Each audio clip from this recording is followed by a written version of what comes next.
সারসিনার এই বিশাল জামে মসজিদ, 7 তলা জামে মসজিদ যখন তিনি নির্মাণ করবেন, চিন্তা করলেন কেমনে শুরু করব, মসজিদ তো দরকার, মুসল্লি ধরে না।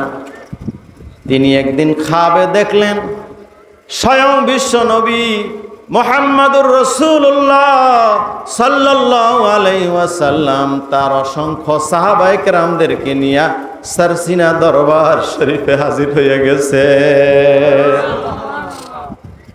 হুজুর ইঙ্গিতে কথাগুলো বলছেন, এখন সব বুঝি।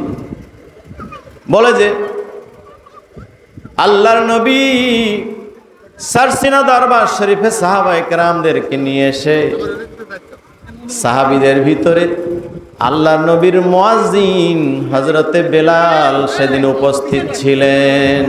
জোরে বলেন না সুবহানাল্লাহ। খুব খেয়াল করে শুনেন তো, তিনি তার জীবদ্দশায় বলছেন, এই খাবের কথা জীবদ্দশায় নিজে দেখছেন এমনটা বলেন নাই। তিনি বলছেন যে একজনে এরকম স্বপ্নে দেখছে, কে দেখছে সেইটা অনেকের কাছেই বলেন নাই, কিন্তু বর্তমান পিসা হুজুর অর্থাৎ হুজুরের বড় ছেলের কাছে বলে গেছেন যে আমি এই খাবটা দেখছি, আমার জীবদ্দশায় আমার নাম বলবা না। কিন্তু আমাদের কাছে হুজুর খাবের কথা বলছেন, কিন্তু হুজুরের কাছে বলে গেছেন যে আমি নিজে দেখছি। কি দেখলেন? আল্লাহর নবী রহমতের নবী সাহাবীদেরকে নিয়ে সারসিনা দরবারে হাজির। আল্লাহর নবীর মুয়াজ্জিন হযরতে বেলাল আসছেন নবীজির সঙ্গে। আল্লাহর নবী বলতেছেন, বেলাল, একটা জায়গা দেখাইয়া বললেন, এই জায়গায় দাঁড়ায়া তুমি একটু আজান দাও। এখন যে নতুন মসজিদখানা হলো এখনো কমপ্লিট হয়নি। ওই মসজিদখানার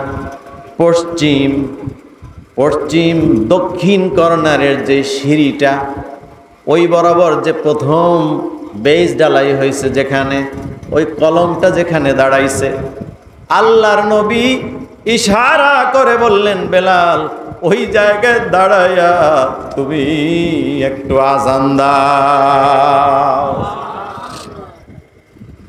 হযরত পীর সাহেব হুজুর কেবলা রহমাতুল্লাহ আলাইহি স্বপ্নে দেখলেন।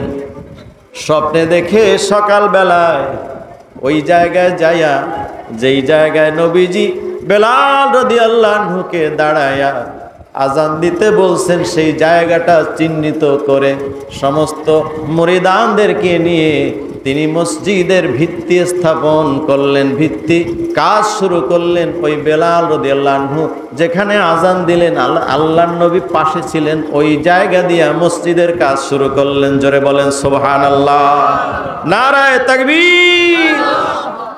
আল্লাহর নবী বলেন, মান রাআনি ফিল মানামি ফাকাদ রাআনি ফাইন্নাশ শাইতানা লা ইয়াতামাসসালু বি। যদি কোনো উম্মত আমি নবীজিকে খাবে স্বপ্নে দেখে, অবশ্যই সে আমাকেই স্বপ্নে দেখলো। কারণ কোনোদিন শয়তান আমি নবীর সুরত ধরে উম্মতদেরকে ধোঁকা দিতে পারে না। জোরে জোরে বলেন সুবহানাল্লাহ। আরেকটু জোরে বলেন না সুবহানাল্লাহ। আমার ভাইয়েরা, আল্লাহর নবী বলেন, ওয়ামান রাআনি ফিল মানামি ফাকাদ রাআনি হাক্কা।